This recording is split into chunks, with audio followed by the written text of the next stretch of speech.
traveled to a bit of a special place today. My colleague Shirlene and I have gone to Banan district.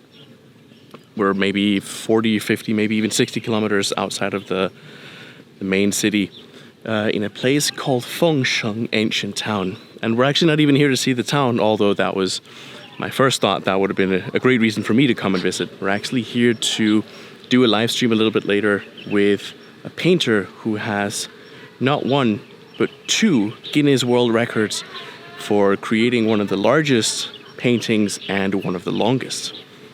So we're far up in the mountains in a place that isn't really all that easy to get to. By the time we left the downtown area, it took us maybe an hour and a half to get here. But as it is with Chongqing and China in general, at least in my opinion, is that when you take the time to go to places like these, you are always rewarded with pretty amazing and stunning views, whether it's the ancient towns or really nice looking hotels, or just a view like this. Stuff that I will never get tired of seeing. But just getting set up, it's always a lot of work. See, all the gear here is just for setting up this one live stream. So we've got my phone that we're gonna use. We got a Wi-Fi hotspot. We got a tablet set up on the back end. All this gear. Shulin is over there with our guest today. Yeah. She does all the hard work. I just film it. You also do the hard work. You film me. I do all the technical stuff. That's what I do. Because today you are going to cover 2 trips, double trips. Double trips. The first one will be the live streaming trip, and then I have to go back down and film it for myself. Yeah. We'll be okay. We'll be okay.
Oh, we just finished live streaming. We went on for way longer than we thought. We're just supposed to be maybe an hour, maybe just under an hour. We ended up live streaming for about an hour and a half.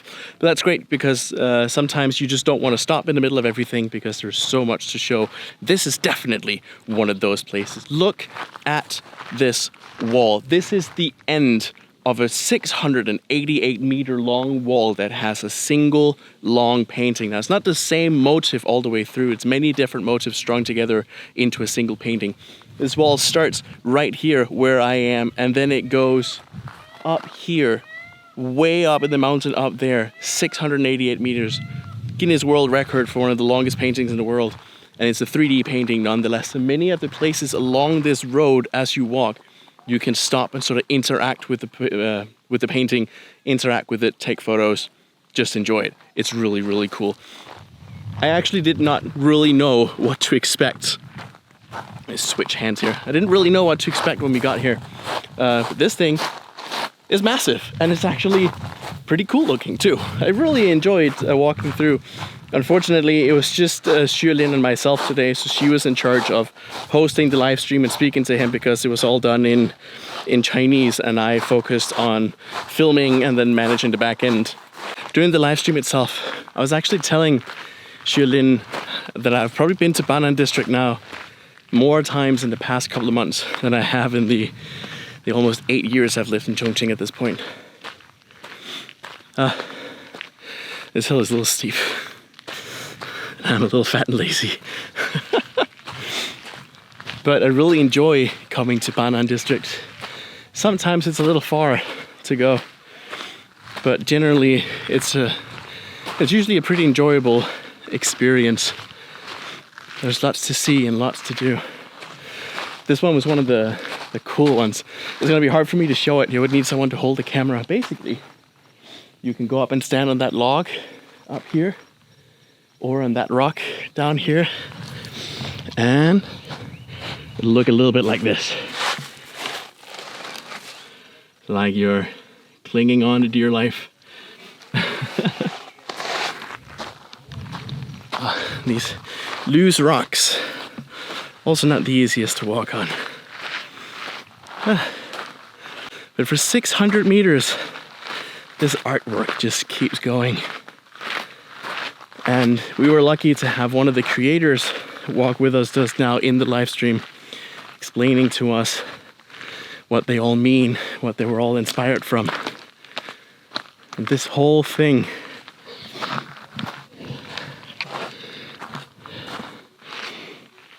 this whole project is mostly about nature and preservation and dreams. So one of the places you can really get a feel for how big this place is around here. So the very start is all the way out there. Where's my finger? There you go. That's the beginning. And then it follows that ridge down that way. In behind here, comes out this way to where we are now. And then continues down here towards the end where we just came from. At the end of the trail, you come up to what is, they say, one of the most beautiful homestay hotels in Chongqing, and I'm inclined to agree. The scenery here is beautiful. It's easy enough to get to once you get up here. The walk to the 3D painting is a little long. Just look at this behind me. That's a cool looking hotel. And interesting story, because we're up in the mountains, that glass elevator that's up here, that one is one of the first elevators being built near this area in this old town, because they're far up in the mountains and nobody built tall buildings up here, so an elevator isn't really needed except for in a hotel like the one that's behind us here. But once again, just the view here is great. It probably won't look as good on the camera as it does to my eyes when I see it, but this place it's nice. I like it here. So it's been a bit of an interesting trip. I was actually planning on starting the vlog earlier when Xuelin and I were leaving Chongqing and driving towards here, but I was tired this morning. I didn't sleep very well.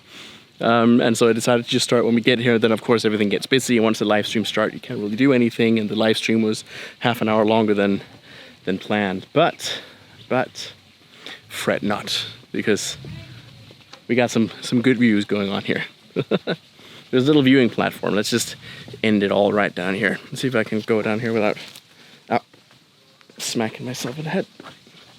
There we go. There's a little viewing gallery.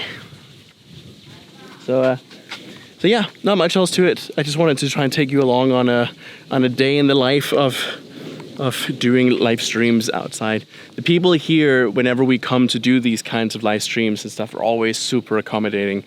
They help you with transport. They provide you food, and they were kind enough to actually drive us some of the part down there so we could save time doing the live stream itself. They figured all that out, that we were running a little bit later than planned, because once you get started talking about a place like this, especially a painting and a project as big as this, it's hard to squeeze it down into just a couple of minutes to an hour. So he had a lot that he wanted to share, which is great. Now we have to go and make some social media content based off of this live stream, some articles. I've been taking some photos along the way as well. And yeah, overall a pretty good day. So I'm gonna end it up here so I can get back to finishing up, and I will see you in the next one.